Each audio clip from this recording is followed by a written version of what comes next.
தமிழக வெற்றிக்கழக அரசிற்கு எதிரான நம்பிக்கை வாக்கெடுப்பானது இன்றைய தினம் நடைபெற்றது. இதில் எதிர்க்கட்சிகள் மற்றும் ஆளும் கட்சி எம்எல்ஏக்கள் கலந்து கொண்டது குறிப்பிடத்தக்கது.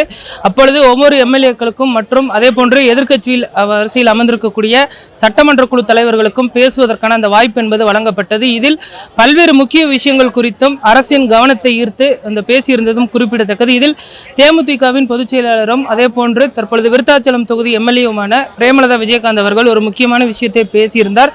இந்த அரசு குதிரை பேரம் நடத்தாது என்று தெரிவிக்கப்பட்டிருந்தது. ஆனால் குதிரை பேரம் நடைபெற்றிருப்பது தெரிய வந்திருக்கிறது. இது குறித்து முதல்வர் விஜய் அவர்கள் விளக்க வேண்டும் என்றும் அவர் தெரிவித்திருந்தார். அதே போன்று பட்டினப்பாக்கத்தில் இருக்கக்கூடிய விஜய் அவர்களுடைய இல்லத்திற்கு வந்து முகமூடியை சென்றது யார் என்பது குறித்தும் விளக்க வேண்டும் என்றும் அவர் தெரிவித்திருந்தது குறிப்பிடத்தக்கது.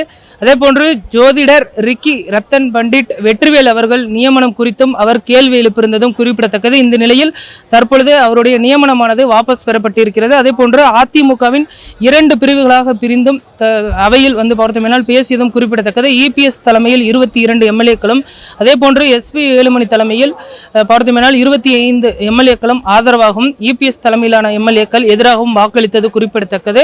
அதே போன்று திமுக வந்து பார்த்தோம்னால் எதிர்த்து பேசிவிட்டு அவையிலிருந்து வெளிநடப்பு செய்ததும் குறிப்பிடத்தக்கது. திமுக மட்டுமல்லாது திமுகவின் கூட்டணி கட்சி எம்எல்ஏக்களும் வெளிநடப்பு செய்தது குறிப்பிடத்தக்கது.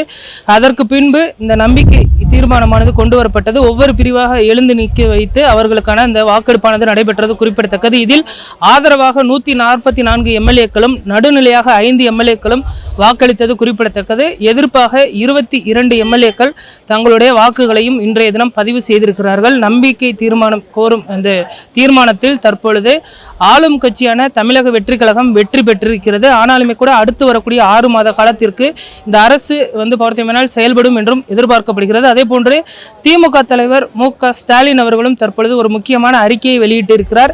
கிளீன் பாலிடிக்ஸ் செய்வதாக அறிவித்துவிட்டு தற்பொழுது அவர்கள் செய்து கொண்டிருப்பது டர்ட்டி பாலிடிக்ஸ் என்றும் அவர் கடுமையான ஒரு குற்றச்சாட்டையும் முன்வைத்திருப்பது குறிப்பிடத்தக்கது. ஆட்சிக்கு வந்துவிட்டு தற்பொழுது எதிர்க்கட்சிகளை தூக்குற ஒரு வேலையைத்தான் தற்பொழுது செய்து கொண்டிருக்கிறார்கள். தமிழக வெற்றி கழகத்திற்கு நாங்கள் 6 மாத காலம் அவகாசம் என்பதை கொடுத்திருக்கிறோம். அதுவரை நாங்கள் பொறுத்திருந்து பார்ப்போம் என்றும் திமுக தலைவரும் முன்னாள் முதலமைச்சருமான மு.க. ஸ்டாலின் அவர்கள் தற்பொழுது பேசியிருப்பதும் குறிப்பிடத்தக்கது. இந்த நிலையில் அதற்கு பின்பு நம்பிக்கை தீர்மானம் வெற்றி பெற்றதற்கு பின்பு முதல்வர் விஜய் அவர்கள் பேசியதும் குறிப்பிடத்தக்கது. அப்பொழுது இது சிறுபான்மையின அரசு தான் நாங்கள் ஒத்துக்கொள்கிறோம், ஆனால் சிறுபான்மையின மக்களை காக்கக்கூடிய ஒரு அரசாகவும் தெரிவித்திருந்தார். அதே போன்று ஜோதிடர் நியமனம் தொடர்பாக I will rethink about it அப்படின்னு தெரிவித்திருந்த நிலையில் தற்பொழுது அந்த நியமனமானது வாபஸ் பெறப்பட்டிருப்பதும் குறிப்பிடத்தக்கது. பல்வேறு விஷயங்களையும் முன்வைத்து எதிர்க்கட்சிகள் இன்று கடுமையான குற்றச்சாட்டை முன்வைத்திருந்து பேசியிருந்த நிலையில் அதற்கு விஜய் அவர்கள் தற்பொழுது ஒரு விரிவான விளக்கத்தையும் அளித்திருந்தது குறிப்பிடத்தக்கது.